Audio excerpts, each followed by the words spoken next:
Hello everybody, I hope you're all well.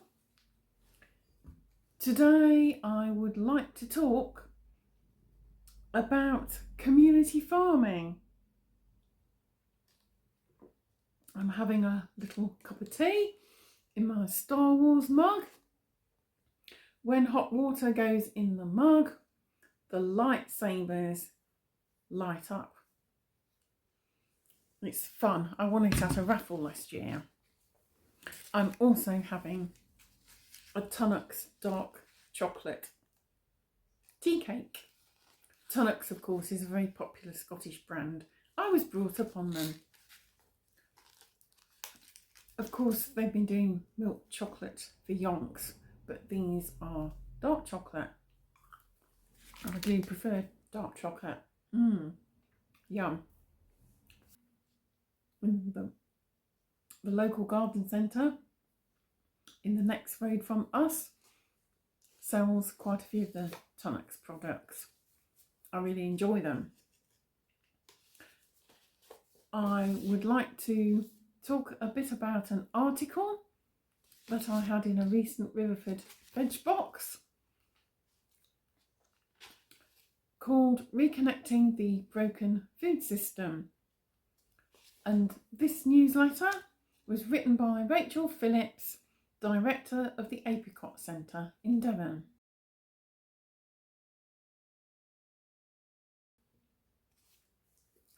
Nestled in the South Hams countryside, the Apricot Centre at Huxon's Cross Farm spans 60 acres of fertile land dedicated to the principles of small agroecological local community farming.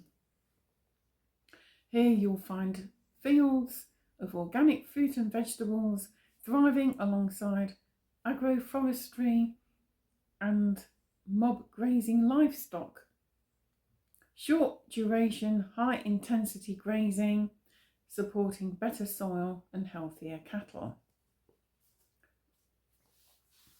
At the heart of our mission is a commitment to restoring robust ecosystems that start from the land and extend to the people.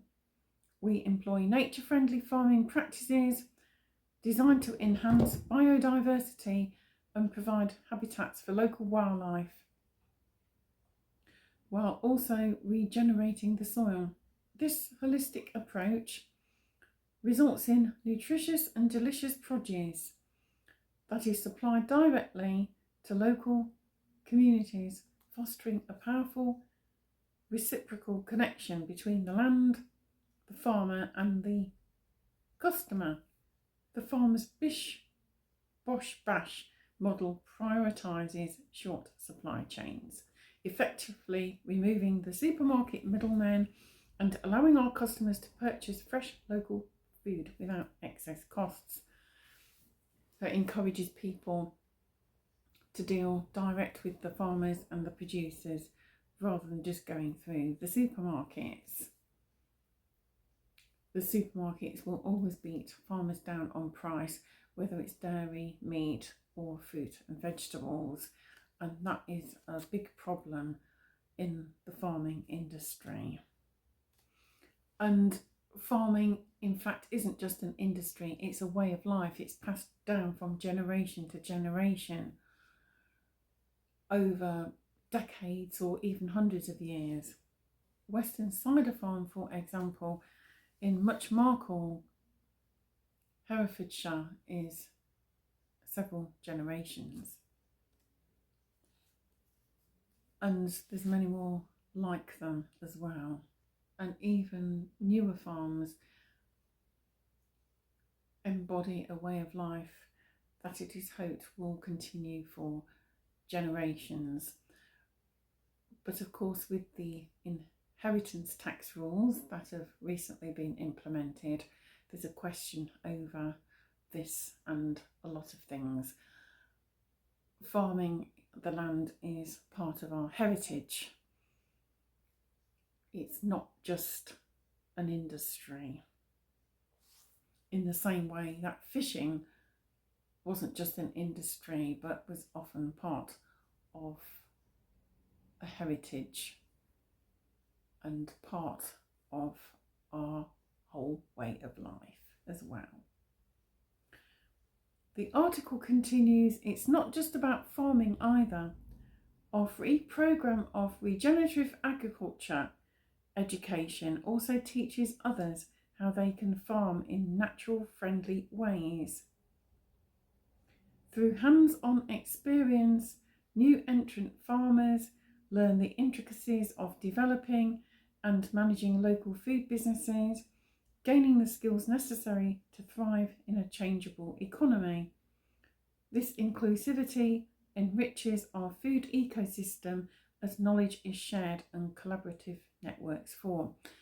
And certainly in the last few years, in the UK as well as elsewhere, I have been able to see greater interest in self-sustainability, whether it's cooperatives or small holdings, homesteads, as a way of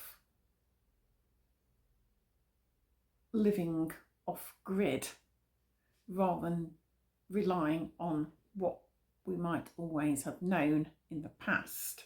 Other small-scale producers in our area include community supported agriculture CSA farms, livestock and dairy farmers, all of whom contribute to a rich agricultural landscape that amplifies our flourishing local food narrative. We also see people as part of our ecosystem. Here you will find local children and families picking and cooking their meals, cultivating a connection to nature, food and community that also supports health and well-being.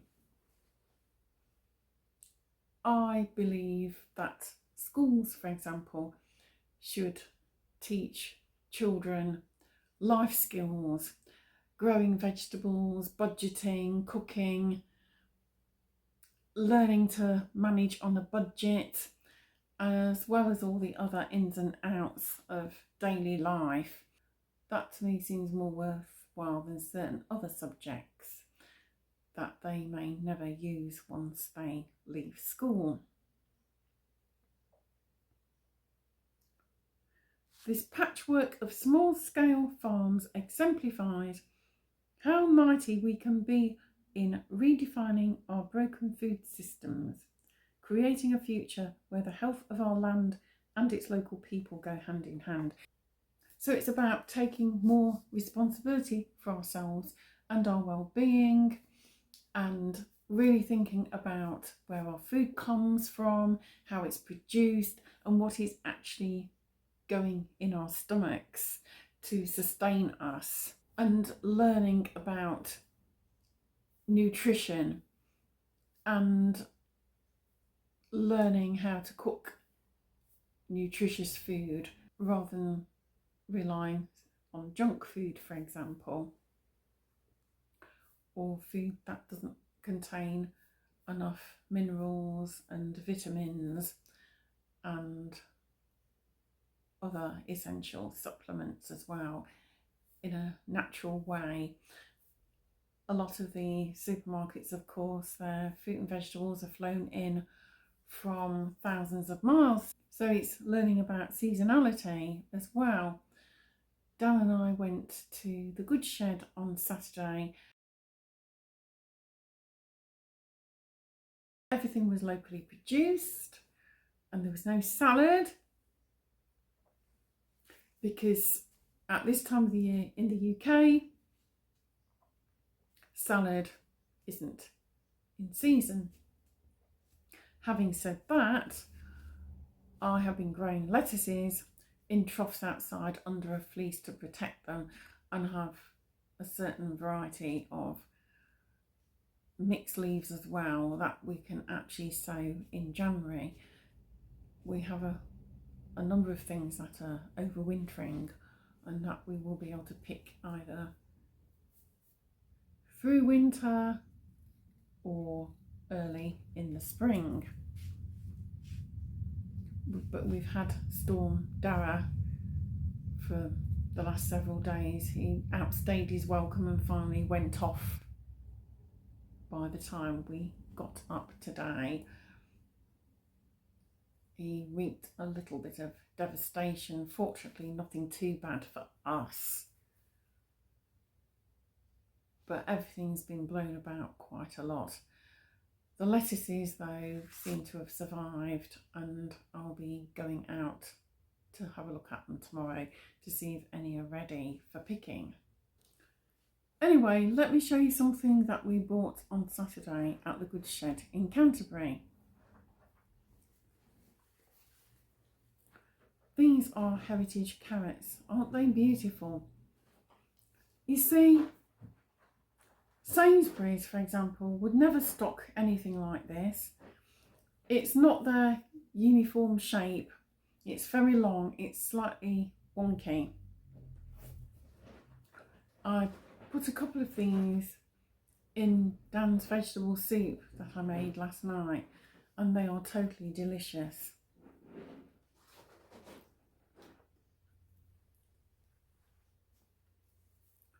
There's a yellow one, and there's a nice ruby one. Aren't they gorgeous? I've also got a purple one.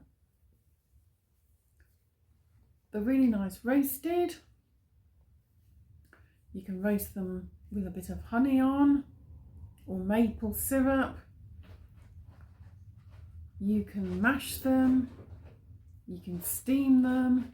They're absolutely gorgeous. And they weren't expensive.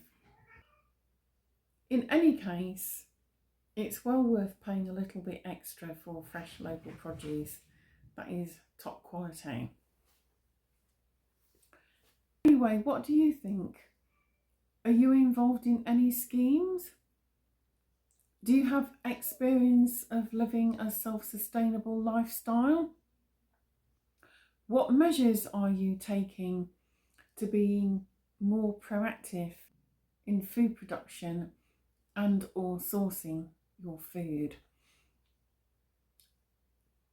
Do you think carefully about the food you're eating before you put it in your body?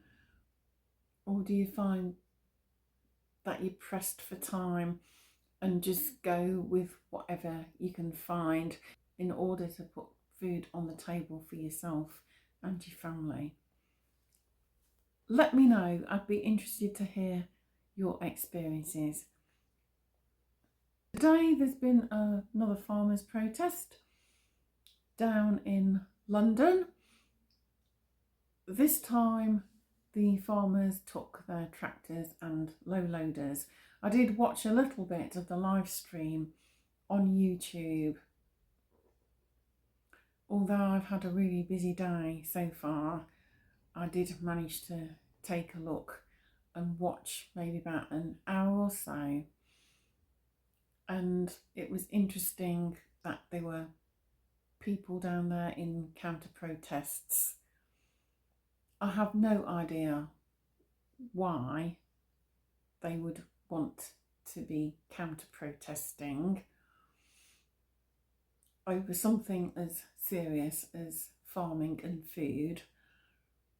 But there you go. Things got a bit heated and then the police arrived, maybe just to keep an eye on things. At that point, I had to leave the live broadcast because our gardener had turned up to do a bit more weeding, and I had tonight's pizza to start to prep and some other things to attend to.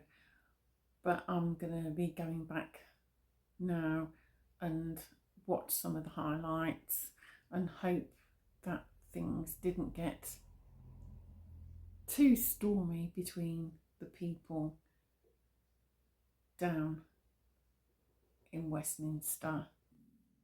Anyway, I'll see you again soon, and bye for now. Thanks for watching.